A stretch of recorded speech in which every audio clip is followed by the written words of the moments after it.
morning. How's everyone doing today? Fantastic. My name is Pizana, and I'm the School Partner Specialist with E3 Alliance. And I'm Lauren Thomas, Director of Collaborative Action with E3 Alliance. Show of hands, who in here is an educator? Fantastic. Give a round of applause for all the educators. And being educators, we always have a call to action, especially in our classrooms. So when you hear the words journey to, you're going to be saying thriving. So if I say journey to, thriving. I know you guys have breakfast. Come on, one more time. Journey to, thriving. Eso, that's what I'm talking about. So one more time, journey to, thriving. Fantastic. So. I do not have a story about Cher, I'm so sorry. So our mission statement, transforming education systems through data and collaboration so all students can succeed. That is E3 Alliance mission statement. And our core values are data-driven, collaboration, learning, equity, and relentless. And with that said, I'll leave it to Lauren. Yeah, so something we talk about at E3 a lot is, you saw there in our mission statement, we have the word succeed, right? And we think about success as these milestones. Students scored this on a test, they made this particular grade in a class, they graduated on time, went to post-secondary, earned this degree, right? We think of these key milestones. But a conversation that Richard invited us to have at some point over the summer is this conversation about, well, what does it take to actually meet those milestones, right? What is actually happening between point A and point B?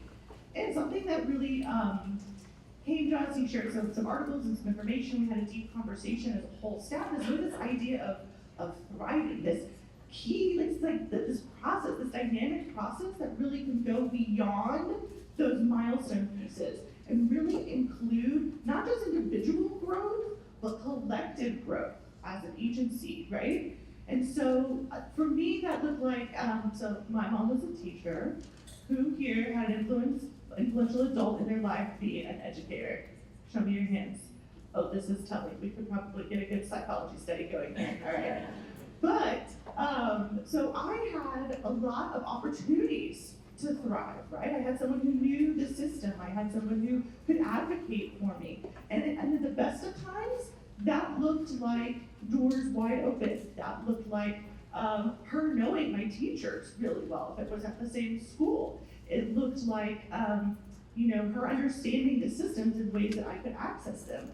Sometimes that also looked like a teacher that really favored boys and didn't always give the same opportunities to females. Sometimes that looked like having a graduate school professor ask me why I was doing graduate school. And what I really, it wasn't like, what do you want to do? It was like a learning year.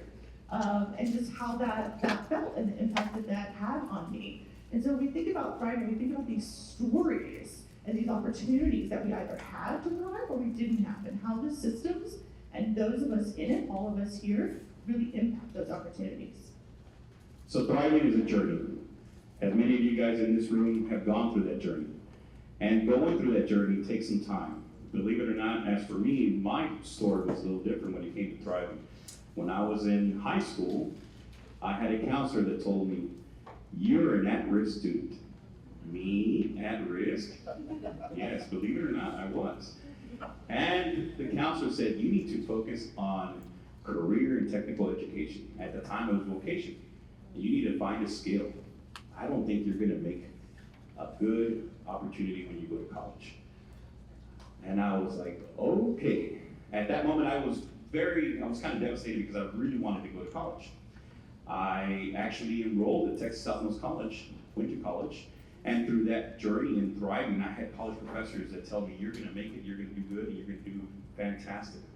Them pushing me and having that foundation not made me grow as an individual, but maybe set my career to where I'm at right now, to be able to show and explain to individuals and students that as long as you thrive and you show and have a path, you'll be there. And everyone's going to be there, especially all of us in this room. That is what thriving when it comes to a journey is.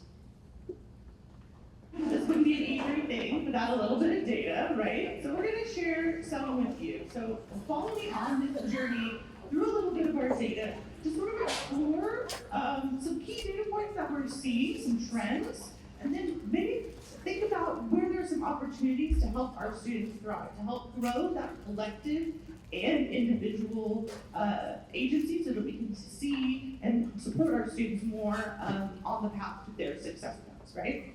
So we see that when we look at chronic absence, this will come as a surprise to actually no one in here. We've been talking about this since the pandemic, that we're really seeing higher chronic absence overall, nationwide. Schools everywhere are struggling to re-engage with students and to get students to come back into their schools. And there's a lot of different things that are playing into this. So we've got an amazing initiative, our Attendance and Peer Learning Network and our Attend and Engage Task Force that is really focused on this to kind of understand these pieces. We are seeing a whopping 22% of Central Texas, this is pre-K through 12 students, were chronically absent, meaning they missed 10% or more school days in the 22-23 school year. We do not have the latest data yet. We're hoping this is continuing down. It has been continuing down since 2021, but slowly. We did not have the fast recovery that we were hoping for with this. And when you disaggregate that data and you look a little bit closer at our students from low-income households, we see that actually 30%, almost a third of our students from low-income households were chronically absent in the 22-23 school year. And so this is an opportunity to think, students are not able to thrive with us. We're not able to give those opportunities for students to thrive if they're not with us in the classroom. But we also want to build those types of schools that students want to be, right? That they see those opportunities and they know how to access them. So this sort of sets the stage for what else we might be able to do. So this is a whopper of a slide. You know E3, we could spend an hour talking about this slide. But of course we don't have an hour. So I'm going to walk you through really quickly and sort of highlight something that I would love for you all to think about for a moment. We're looking at our equity gaps in our Algebra 1 completion rates. We've looked at this in 8th grade for this particular data point among our students. You can look at longitudinally, we start 2015 to 2022, and along the y-axis here is a percentage of students who are, again, completing Algebra 1. And we have it broken up. These solid 4 bars across the top, 4 lines, pardon me, across the top are students who are high performing, meaning they were in the top 2 quintiles. If you are familiar with our most recent Senate Bill 2124, which put into law those top 2 quintiles were automatically opted into a math pathway that had them taking Algebra 1 in 8th grade, potentially. Then that is that set of students. And then down below are the students who were not in that top 40%, the other 60%, right? And something that I want to point you to that is really interesting, not only do we see those fantastic equity gaps and those opportunity gaps closing, narrowing, we've actually closed the gap between white and black students in high performance like 90%. It's incredible the work that you all are doing in this space, and it's you all that are doing it. But if you also look at the students who are not high performing, look, those are closing too. The impacts that we have when we look at one set of students is having positive impacts on another set of students. So something I love in my work is taking that moment to say, hey, what's working and what can we do? How can we leverage that with another group of students or in another space or another department, something. I was actually identified as one of those higher performing students in 6th grade, so a little bit later. And I had the fantastic opportunity to sort of pass track math. I was on a specific cohort track, and I took Algebra 1 and then geometry with this group. But then when I got into high school, I was put into honors Algebra 2, which sounded great until I was a brand new 9th grader in this super scary fast track math course, and the supports weren't there for me. And so I ended up hitting the worst grade I've ever gotten. I'm not proud about it. And I also really just struggled in that class. I couldn't find my place. I had excelled throughout, but here was this sort of just roadblock in the way, and those supports weren't there for me. And I ended up pulling out of algebra pulling out of honors and got on level at that point for me, which was now taking trade later with like seniors, which also wasn't a great, right? Wasn't a great experience either. So I also think, yes, we're closing these gaps, yes, we're having these opportunities, but how are we following through with that? How are we supporting students at all stages?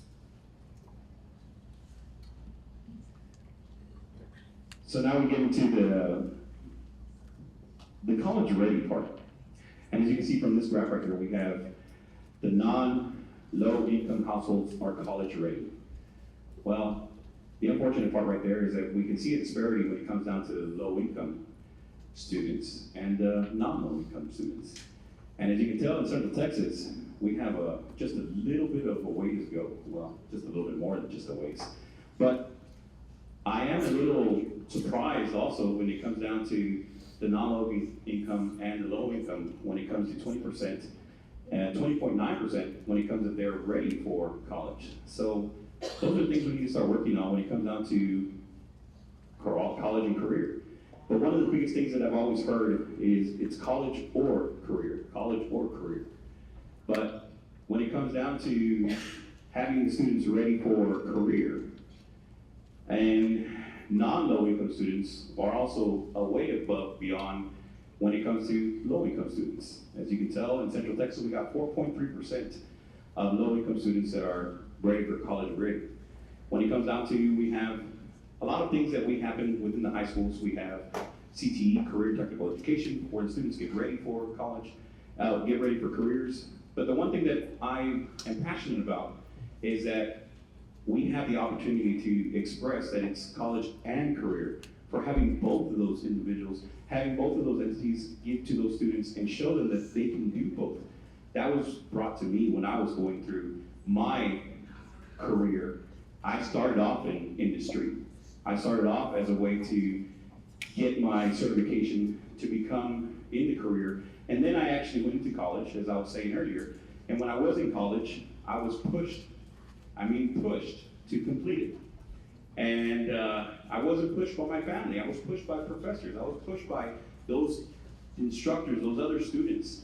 Believe it or not, when we work together as a team, and out of both of these data points that you see right here, the idea is that it comes back down to closing the gaps between the disparities of low income and non-low income.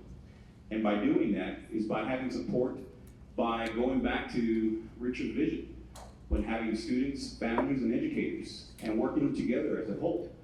This right here on loan allows for these disparity gaps to come together. But I will say that if it wasn't for my mom, rest her soul, to tell me, you need to go back to work and stop going to school. Believe it or not, I got my bachelor's degree and she said, you're done, you need to go back to work. Is what made me go and get my master's degree. I love her death. I love my mother to death, and unfortunately she has passed away, but you know what?